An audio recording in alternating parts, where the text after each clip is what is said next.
I would like to share with you guys, giving you a little bit of my life in a little short poem, and then I'll speak a little bit more on it as well. So I have the poem here. The name of my poem is called Mommy Mommy. Okay? Mommy Mommy, I love you, and I love Daddy too. Mommy Mommy, I get so scared at night when Daddy drinks. I'm not scared for me, I'm more so scared for you. It's like 1 drink, 2 drinks, Daddy is my best friend. 3 drinks, 4 drinks, the chaos begins. 5 drinks, 6 drinks, I'm hiding in my room, wishing you would stop trying to rationalize and get Daddy to understand you're not cheating. Mommy, Mommy, are you all right? I heard a thump, and then you screamed. Then I heard a tussle, and the door slammed. Mommy, Mommy, do you want me to grab my bag like last time? Is Grandma on her way, or will we catch a ride like the other day? Mommy, Mommy, it's okay. You don't have to cry or explain why. I already know what you're gonna say. You're tired of this shit, you're sick of getting hit, and you can do bad all by yourself. Mommy, Mommy, I don't blame you for all the things you continue to go through. I just wish you knew I love you and I look up to you. Mommy, Mommy, I'm grown and on my own, but I have to tell you, I'm just like you. I'm in love with this man who I wish would change. On our good days, he's so sweet, but Mama, on our bad days, he beat me. Well, usually not with his hands, but more so with his words. Mommy, Mommy, he called me fat and said I was bad body. He told me I was a hoe, that I can have any woman he wanted. But guess what, Mama? I know I said this before, but this is the last time because I got to love you more. Mommy, Mommy, please help me break this cycle because I now have my little one and I don't want him to go through what I've been through. Mommy, Mommy, please help me.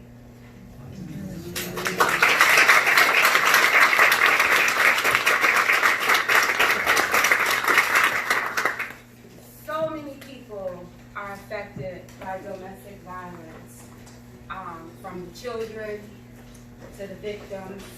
There's so many different victims. There's men, there's women, there's children. So many people are affected, and I can remember as I was sitting preparing to speak, I'm like, do you share with them your story, or do you go on facts on prevention and so forth? So I got a little bit of both, but today I just want to talk about my story. I can remember, like I said in the poem, my daddy was my best friend. He was the best father ever. But however, when it came to being a husband, my mom put up with a lot of fighting. And up until I was at the age 10 of when I went to foster care, I didn't even know that women were allowed to have a voice.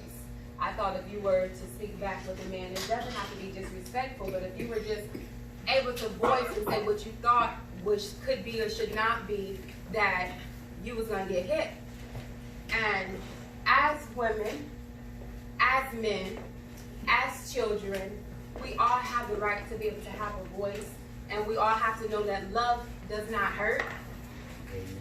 And if love is hurting, it's probably not going to change, okay? Because I took those somehow, because I remember Mama getting hit, and I'm like, Mama, how you still in this relationship? Why we keep going back and forth to this back and forth? And some people will look at people. I also was a case manager for 10 years. And so I've seen so many different things. And I know a lot of times, if you're looking from the outside, you might not say, why don't they just leave? Why do they keep getting hit? Because it's just like sometimes you get drawn in. Like I shared in here, I was in a relationship where it was more so verbal than physical. And sometimes when it's verbal, it can be the words. But however, because it's not physical, we dismiss it. You know, we dismiss the, where do you think you're going? We dismiss the, don't look at this person. We dismiss the, you shouldn't do this, or, you know, and so, but it's real. And even when we think we're the only ones as parents that's affected by it, our children are seeing, and we teach our children. We teach our children They'll either learn from what we go through and wind up and repeat the same thing, or they'll learn and say, okay, I'm not going to go through that. But I now that I'm married and I have a husband that loves me and respects me so much, now that I know how that it should look, I know that I wouldn't repeat those steps. But some of us just don't know that love shouldn't hurt. Love shouldn't call you names. Love shouldn't make you cry. Will you have disagreements? You would. But love should be, home should be a place that you feel encouraged. And that also know that your children are watching. And that I just remember as a child being stuck in the middle. Like I said, I loved my dad so much. And people would say, why you ain't fight your daddy with your mama? You know, it's like I love my daddy too. You know, how do I fight daddy? And then the next thing was, well, if I fight daddy, mama gonna be back next week. And so how do I live with coming back next week and now daddy gonna remember I was trying to fight him? You know, and so I have a few different little things that I want to talk about.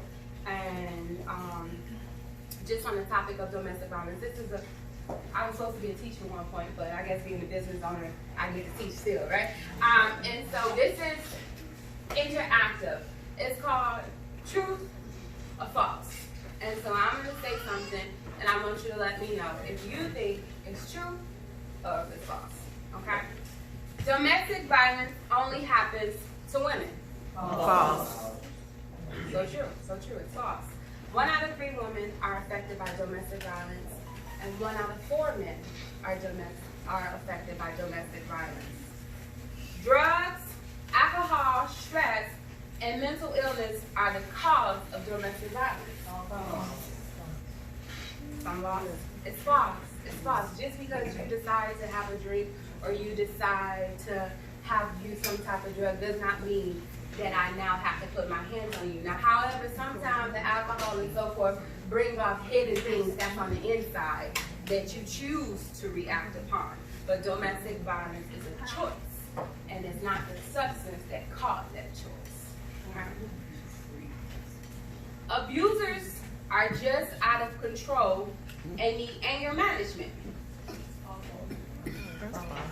That one's false as well. I get mad sometimes. I get mad and I can't go slap my husband just because I'm mad at him because he said something I didn't like.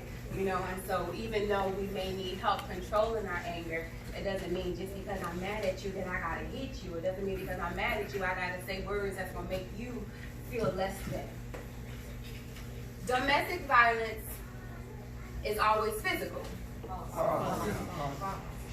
A lot of times you get more of the other stuff, the emotional, sexual, financial. You know, I'm not gonna, you know, a lot of times there be partners and one partner is the financial breadwinner and then the other partner decide, okay, well, no, I'm not gonna pay for you to be able to do this, or I'm not gonna pay for you to be able to do that. And so it's not just physical, but it's all of those things as well. Last one, if a victim doesn't leave, it must not be bad, or they are with, or it's okay because they like how they're being treated. I mean, I as a child, looking at my mom, I know that for my dad, she really wanted him to change. My mama really loved my daddy. She really wanted him to change. Also, my dad was a financial breadwinner, you know, and so for her to be on her own means that she had to try to find a way to make some money. She had to find a way to take care of 4 children, and daddy was security, and daddy was sweet on the good days, you know, and so she was just hoping and wishing that he could get it together. I know I have some circumstances as a case manager to where people would stay with their abuser and they didn't have anywhere else to go. And here in Broward County, I'm not sure if you're aware, but the shelters are packed. The shelters are packed. I've been on phone calls with people trying to find shelters in West Palm to date with children with black eyes, and it's just like call and put your name on the list. Now, I'm not discouraging anyone. Do call and put your name on the list. But for those that haven't been in those shoes, do understand that it's not that easy to just pack up and leave, and it's not just a phone call away to go find a shelter somewhere. So we need family and friends to be able to step in and help out when we find ourselves in those situations and we're ready for help. Okay? Now, one last thing I have here for you are some different warning signs that you can take a look at, just in case there's someone that's here inside of this room and you want to know, am I in a domestic violence